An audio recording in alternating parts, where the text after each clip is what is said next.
all as human beings, we feel the responsibility, we feel the urge to support one another. And as the great Martin Luther King says, freedom is a collective right. It's not an individual right. My freedom is not relevant without your freedom.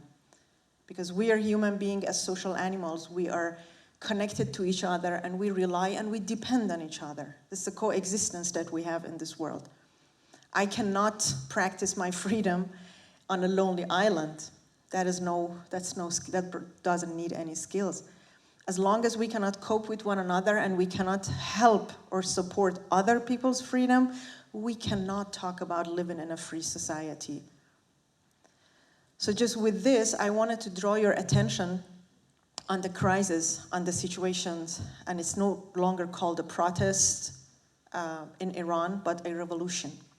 The first couple of days, many people who were somehow indirectly informed through social media or over 200 million hashtags on Twitter.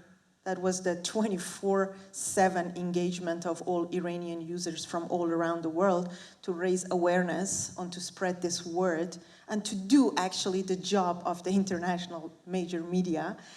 Maybe some of you have heard through one of those hashtags or a social media post or a video, or maybe an Iranian neighbor or a friend or a schoolmate that you might have. As you know, the Iranian diaspora is everywhere in the world due to the situation in the past over 4 decades of dictatorship of a black Islamic regime that has not only affected the lives of the Iranian people inside of the country, but also outside of the country, and also affected negatively the lives and the situations in the neighboring countries, in the whole Middle East, and also in other countries, maybe even in Europe or in the States.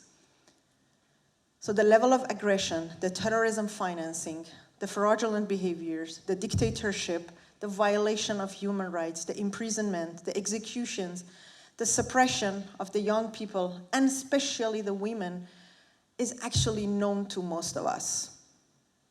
But what have we done for it? And I'm asking this really as a real responsible call to action, because we as humans, we cannot just look away and said, oh, this is not here in Amsterdam, that's Iran, it's too far away. Unfortunately, it's affecting the lives of each and every one of you. If this winter is going to be a cold winter, because Putin has closed down those gas pipelines, the Western countries, especially the Europeans, are in negotiations with the dictator regime of Iran for oil and gas. And what would be that oil and gas running into your heating system? That would be the blood of my people in Iran.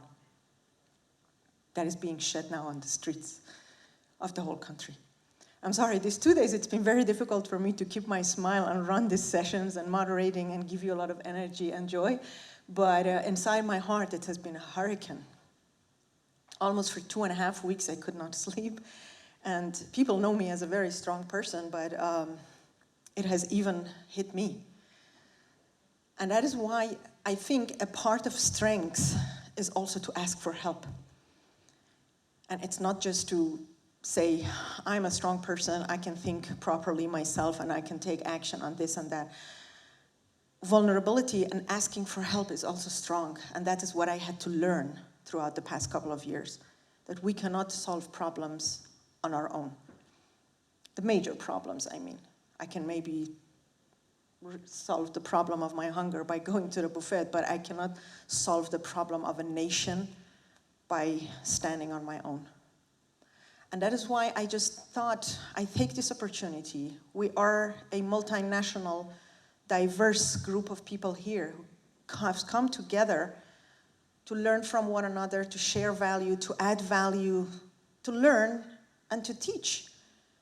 And as long as we people here are so open to be lifetime students, investing our time and finances and energies to come to these places to gather, to communicate, to connect, to collaborate, why not also thinking a few levels higher and thinking not only developing our businesses or our legal practice, but also maybe resolving an international problem, or at least helping resolve it by maybe sharing the issue with our neighbor, with the person next door, with the one who is just in the flight sitting next to us, by maybe posting something small on our media for the community. I'm not expecting now to go in front of the UN and make the protest. If you can, maybe that's not bad, although it's been almost 15 years that I have given the name United Nothing to United Nations.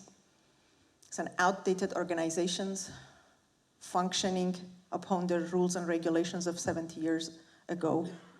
Still, we have a veto of a few dictators for the main decisions of the world. I'm sorry, I'm a little strict, but reality can be sometimes not very pleasant.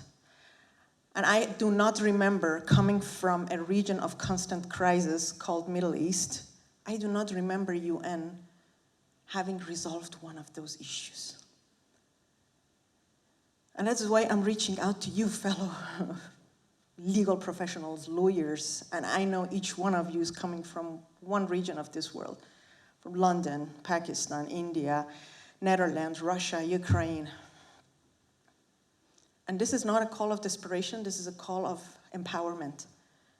A 22-year-old girl, 2.5 weeks ago, was beaten to death by the Iranian so-called morality police, because no morality person would commit murder to a young girl who allegedly did not wear her scarf properly.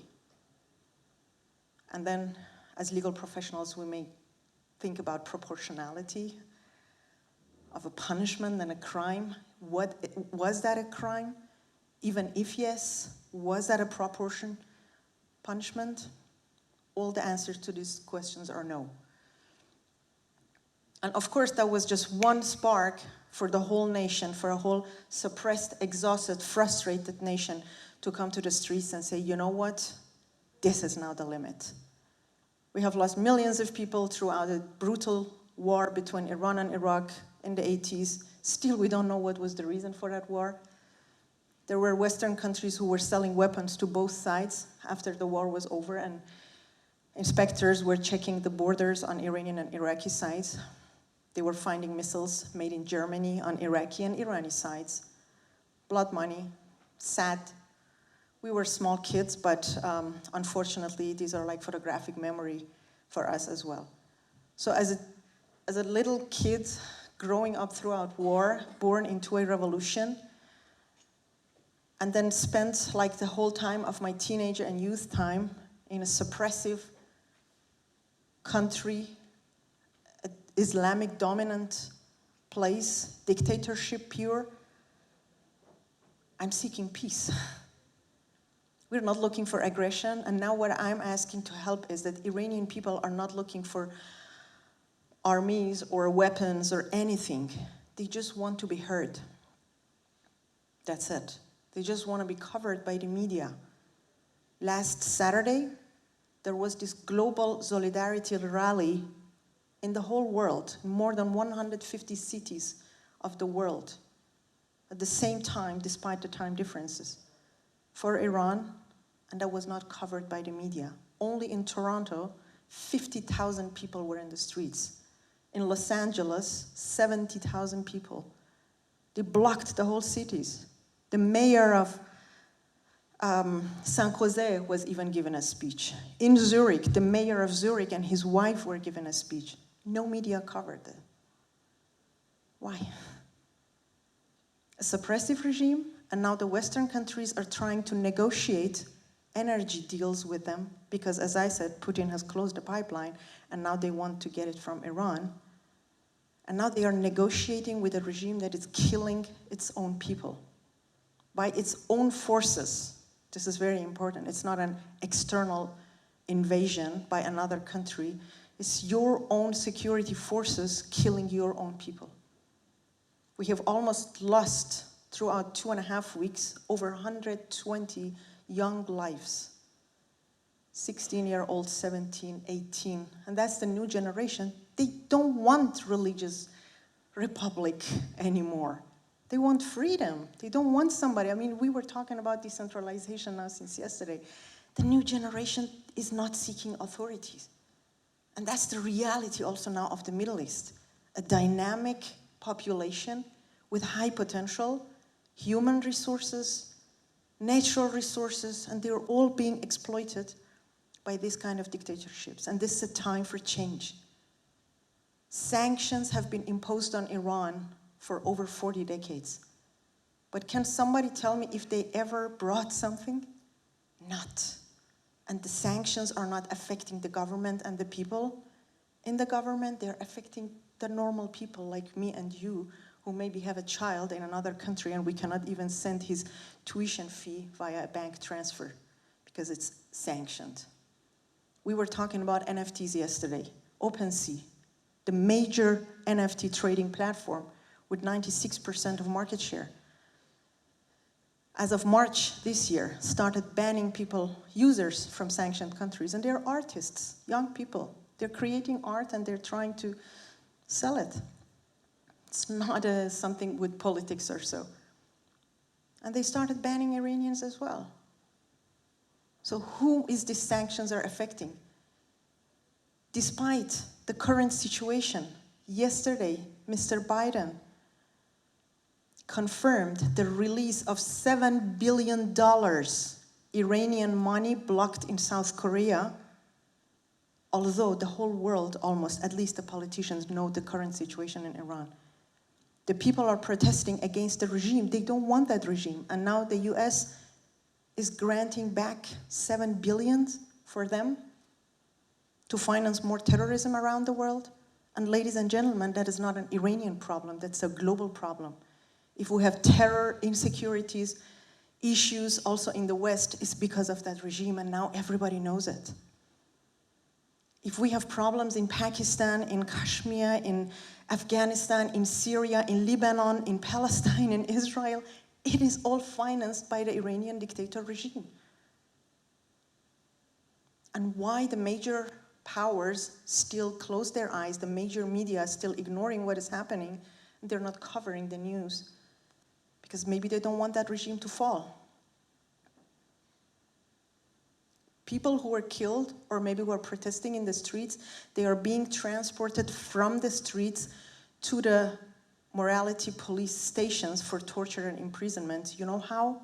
Not by normal vans or cars of police, by ambulances.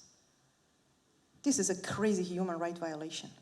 And that is a case actually for ICRC in Switzerland. They're using minors, young boys, as shield in the streets, and there are pictures everywhere. They're heavily armed and they're maybe 10 years old. Young people, innocent people, not armed people are being beaten to death in the middle of the streets. And people know about it, and I want you really to know about it. My last intention would be to make anyone here sad, but I want to raise awareness and get your attention. Even if I inform one person in this room who can say it to one further person after this event, I feel like I have done something here. Because I think we all, beside practicing law, serving our clients, helping people, and also contributing to development and improvement of our industry, we all also care about some higher core values in our hearts, some values. We all have 3 of those values that we don't only stand for, we also die for. Mine are, for example, freedom, loyalty, and family. Yours can be, I don't know, sports and health and something else. But we all have those 3 core values. And I think number 1, or at least one of those 5 most important ones for all of us, can be freedom and peace.